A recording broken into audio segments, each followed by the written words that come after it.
Adoor all cross എന്ന് പറഞ്ഞൊരു private ആശുപത്രിയാണ് അവിടെ കിടന്നത്. രണ്ടാഴ്ച ആശുപത്രിയിലാണ്. കാരണം എനിക്ക് അപ്പം തന്നെ അവിടെ നീരടിക്കും. പിന്നെ മൂത്രം ഇങ്ങനെ ഇറ്റിറ്റാണ് വീഴുന്നത്. മൂത്രം ഒഴിക്കണമെന്നുണ്ട്, പക്ഷെ അത് പോകുന്നില്ല. വേദന ആ താഴെ നീര് വെച്ചു. താഴെ ഒരു ബോൾസിനകത്ത് അങ്ങ് ആ ബോൾസിൻ്റെ ഭാഗം മാത്രം താഴോട്ട് അങ്ങ് ഞാന്നിട്ട് അവിടെ അങ്ങ് വീർത്ത് കെട്ടി. പറഞ്ഞിട്ടുണ്ട്. കാരണം എനിക്ക് ഇപ്പം അവർ പറഞ്ഞേക്കെന്ന് വെച്ച് കഴിഞ്ഞാൽ, എൻ്റെ അടുത്ത് പറഞ്ഞത് ഇവർ ഈ പിടിച്ചതിൻ്റെ ആദത്തിലേ അവിടെ അങ്ങോട്ടുള്ള ഒരു നരമ്പുണ്ട്. ആ നരമ്പിന് പ്രശ്നം വന്നിട്ടുണ്ട്. അത് കാരണം ഇനിയിപ്പം പ്രത്യുൽപാദന ശേഷിയൊന്നും അങ്ങനെ ഉണ്ടാവത്തില്ല. ചെറിയൊരു ഓപ്പറേഷൻ കാണുമെന്ന് പറഞ്ഞു എന്തുവായാലും.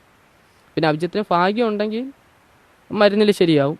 അതല്ലെങ്കിൽ നമുക്കൊന്നും പറയാം, ഒരു ഓപ്പറേഷൻ കാണും. ആ ഓപ്പറേഷൻ ചെയ്താലല്ലേ അഭിജിത്ത് എന്തെങ്കിലും ചെയ്യാൻ പറ്റും. പിന്നെ ഇങ്ങനെ കുട്ടികളുണ്ടാവത്തില്ലെന്ന് തന്നെയാണ് എൻ്റെ അടുത്ത് പറഞ്ഞത്. കുട്ടികളൊന്നും ഉണ്ടാവത്തില്ല. നമസ്കാരം. കേരള പോലീസിന് വീണ്ടും നാണക്കേടായി മാറിയിരിക്കുകയാണ് കൊല്ലം ശാസ്താകോട്ട സ്റ്റേഷനിലെ ഉദ്യോഗസ്ഥർക്കെതിരെയുള്ള യുവാവിന്റെ ഈ ആരോപണം. പത്തനംതിട്ട അടൂർ സ്വദേശിയായ 23-കാരനാണ് പോലീസിന്റെ മൃഗീയ പീഡനത്തിന് ഇരയായത്. കഴിഞ്ഞ മെയ് 29-നാണ് കേസിന് ആസ്പദമായ സംഭവം നടക്കുന്നത്. പോക്സോ കേസിൽ പ്രതിയായ തന്റെ സഹോദരനെ അന്വേഷിച്ചാണ് ശാസ്താംകോട്ട പോലീസ് സംഘം യുവാവിന്റെ വീട്ടിലെത്തിയത്. തുടർന്ന് യുവാവിനെ ബലമായി കാറിൽ കയറ്റി കൊണ്ടുപോവുകയായിരുന്നു. യാത്രയിലുടനീളം മണിക്കൂറുകളോളം കാറിലിട്ട് ഉദ്യോഗസ്ഥർ മാറി മാറി തന്നെ മർദ്ദിച്ചുവെന്ന് യുവാവ് പരാതി പറയുന്നു. പിന്നെ രാത്രി ഏകദേശം 29-ാം തീയതി രാത്രി 7 മണിയായി കാണും. 7 മണിയൊക്കെ കഴിഞ്ഞ് ഞാൻ നടന്ന് അവൻ്റെ അടുത്ത് സംസാരിച്ചുകൊണ്ടിരിക്കുമ്പോൾ ഈ ഷിഫ്റ്റ് കാർ അങ്ങോട്ട് പോകുന്നത് ഞാൻ കണ്ടു. അങ്ങോട്ട് പോയിട്ട് പിന്നെ ഒരു 10-15 മിനിറ്റ് കഴിഞ്ഞ് കാണും. ആ കാർ നേരെ തിരിച്ചു വന്നിട്ട് അതിൽ നിന്ന് ഫൈസൽ, അത് ആദ്യം ഇറങ്ങുന്ന ഫൈസൽ എന്ന് പറഞ്ഞ സാറാണ്. പുറവശത്ത് ആ ഡോറ് തന്നെ ഇറങ്ങും. എൻ്റെ കൈ രണ്ടുകൂടെ പുറവശത്തോട്ട് കെട്ടി അങ്ങ് പിടിക്കുമായിരുന്നു. പിടിച്ചിട്ട് അവൻ്റെ അടുത്ത് അവൻ പറഞ്ഞു ആരാന്ന് പറഞ്ഞാൽ അവൻ ഇങ്ങനെ ചോദിച്ചു. അപ്പോൾ അവൻ്റെ അടുത്ത് മിണ്ടല്ലേ, ഞങ്ങൾ ഇതുപോലെ ശാസ്താംകോട്ട പോലീസ് സ്റ്റേഷനാണ്, ഇവനെ പിടിച്ച കാര്യം അവർ വീട്ടിലോ ഒന്നും അറിയല്ലെന്ന് പറഞ്ഞു. വീട്ടിൽ വിളിച്ച് പറഞ്ഞിട്ട് അവൻ്റെ നമ്പറൊക്കെ എഴുതിക്കൊണ്ടൊക്കെ പോവുകയൊക്കെ ചെയ്തു.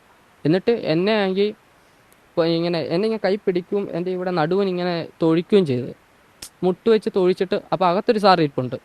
ആ സാർ ഞാനൊരു ഉടുപ്പായിരുന്നിട്ട് ഉടുപ്പിൻ്റെ കോളറെല്ലാം പിടിച്ച് വലിച്ച് അകത്തോട്ട് കയറ്റിയിടും. ഞാൻ എന്നിട്ട് എൻ്റെ വെപ്രാളം പിടിക്കുന്നവരെ അവിടെ ചോദിച്ചു എന്താ കാര്യം എന്നൊക്കെ അവരടുത്ത് ചോദിച്ചു. അപ്പോൾ അവരാണെങ്കിൽ കാര്യമൊന്നും പറയുന്നില്ല. അവരെൻ്റെ അടുത്ത് ചീത്ത വിളിച്ചാണ് സംസാരിക്കുന്നത്. ആ ചീത്ത പറയാൻ ബുദ്ധിമുട്ടുണ്ട്. ചീത്ത വിളിച്ചാൽ എൻ്റെ അടുത്ത് സംസാരിക്കുന്ന മൊത്തം.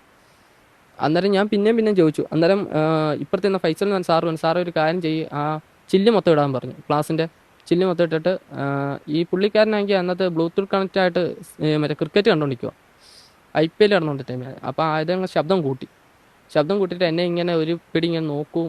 ഈ പുള്ളി എൻ്റെ വലത്തെ സൈഡിലായിരിക്കുന്നത്. പുള്ളിയുടെ അടുത്ത കൈ വെച്ചിട്ട് ഒറ്റയടിയായിരുന്നു എൻ്റെ മുട്ട് വെച്ച്.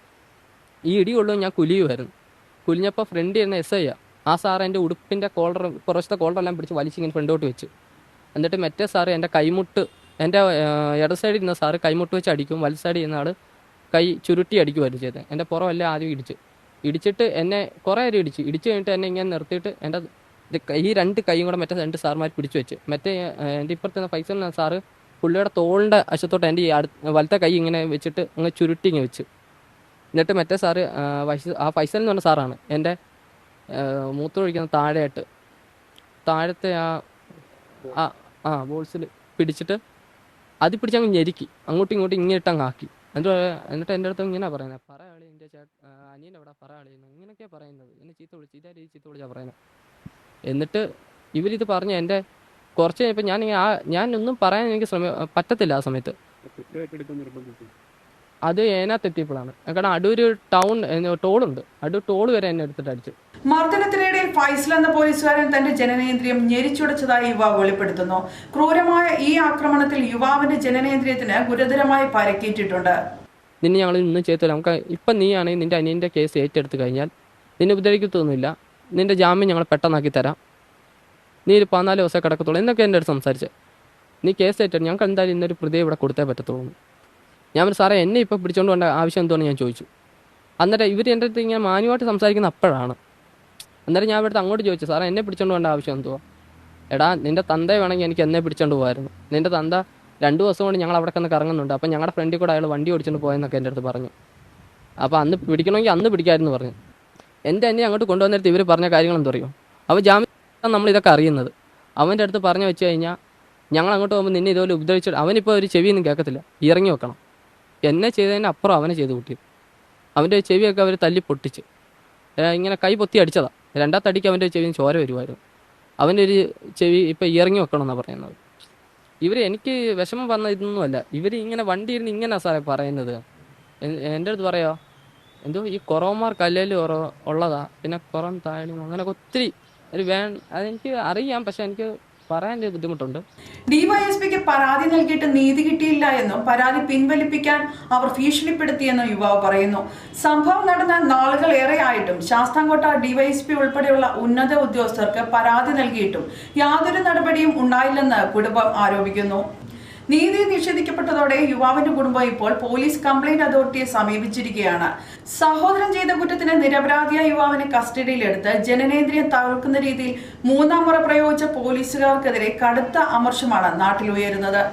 കുറ്റക്കാരായ ഉദ്യോഗസ്ഥർക്കെതിരെ ഉടൻ നടപടി ഉണ്ടാവുമോ അതോ വകുപ്പുതല അന്വേഷണത്തിൽ ഒതുക്കുമോ എന്നാണ് ഇനി അറിയേണ്ടത്. മറ്റൊരു വാർത്തയുമായി വീണ്ടും കാണാം. കൂടുതൽ വാർത്തകൾ അറിയാൻ പേജ് ഫോളോ ചെയ്യുക. നിങ്ങൾ രാജകീയമാക്കിയ 30 വർഷങ്ങൾ ഇനി ഈ ഓണവും രാജകീയമാക്കാം. രാജകുമാരി ഗ്രൂപ്പിന്റെ 3 കോടി രൂപയുടെ ഓണസമ്മാനങ്ങൾ. ഒന്നാം സമ്മാനം മഹീന്ദ്ര താർ റോക്സ്, കൂടാതെ 10 പേർക്ക് എൻടോക് സ്കൂട്ടറുകൾ, സ്വർണ്ണാഭരണങ്ങൾ, ഇലക്ട്രോണിക്സ്, ഹോം അപ്ലയൻസസുകൾ, ഗിഫ്റ്റ് വൗച്ചറുകൾ തുടങ്ങി വമ്പൻ സമ്മാനങ്ങൾ. ഇന്ന് തന്നെ രാജകുമാരി ഗ്രൂപ്പ് ഷോറൂമുകൾ സന്ദർശിക്കൂ. ഈ ഓണം രാജകീയമായി ആഘോഷിക്കൂ.